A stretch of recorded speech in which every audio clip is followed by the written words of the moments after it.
തന്തപ്പടി കൊള്ളാമല്ലോ. എന്ത് പ്രൊഡക്ഷനായത്! എല്ലാം പിഴകളാണല്ലോ, ഒരൊറ്റ പൂവനില്ല. ഇതിനെല്ലാം കൂടി കെട്ടിച്ചയക്കണമെങ്കിൽ വീടും പറമ്പും വർക്ക്ഷോപ്പും അയാളെയും കൂടെ വിൽക്കേണ്ടി വരും. ആലീസ് മൂന്നാമത്താണല്ലേ? അത് ശരി. എന്ത്?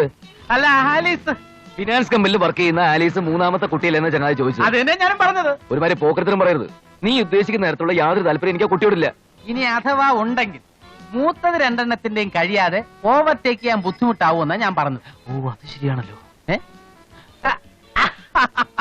നിന്റെ സോക്കേട് എനിക്ക് ആദ്യമേ മനസ്സിലായി. എടാ, അവളുടെ മുമ്പിൽ ഒന്ന് ഷൈൻ ചെയ്തോട്ടെന്ന് കരുതിയല്ലേ നീ ജാക്കി ചാനാണെന്നൊക്കെ വച്ച് കാച്ചിയത്? എന്ത് പ്രയോജനം? അവൾ അടുക്കുന്ന ലക്ഷണമില്ല. എടാ, എല്ലാ പെൺകുട്ടികളും നീ ഉദ്ദേശിക്കുന്ന പോലെയല്ല mister Kariya. First you have to study female psychology. Psychology മണ്ണാങ്കട്ട മിസ്റ്റർ സണ്ണി, ഇത് ബുദ്ധിമുട്ടുള്ള കേസ്. ടു ബി ഫ്രാങ്ക്, എന്തായാലും അവളുടെ ക്യാരക്ടർ എനിക്ക് വലിയ ഇഷ്ടമായിട്ടാ. ആരെയും കൂസാത്ത ഭാവം, ആ സ്മാർട്ട്നെസ്. നീ സീരിയസാ? അത്രയ്ക്ക് അങ്ങോട്ടില്ല. എന്നാലും ആണെങ്കിൽ ഒരു വഴിയുണ്ട്. ഭക്തി.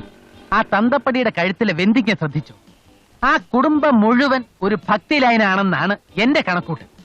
അതുകൊണ്ട് ആ വഴിക്കൊന്ന് ട്രൈ ചെയ്ത് നോക്കിയാലോ? ഐഡിയ. എന്നൊരു കാര്യം ചെയ്യാം.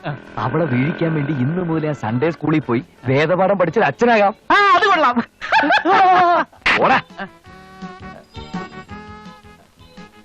വേറെ വഴിയുണ്ട്.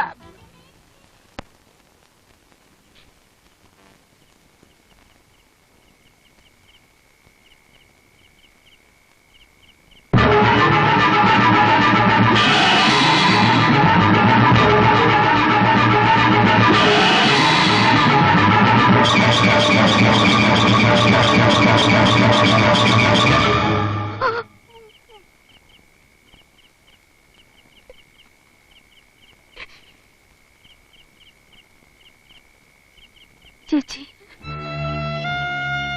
ഒന്ന് സമാധാനിക്ക്. വന്നു കിടക്ക്. വാ.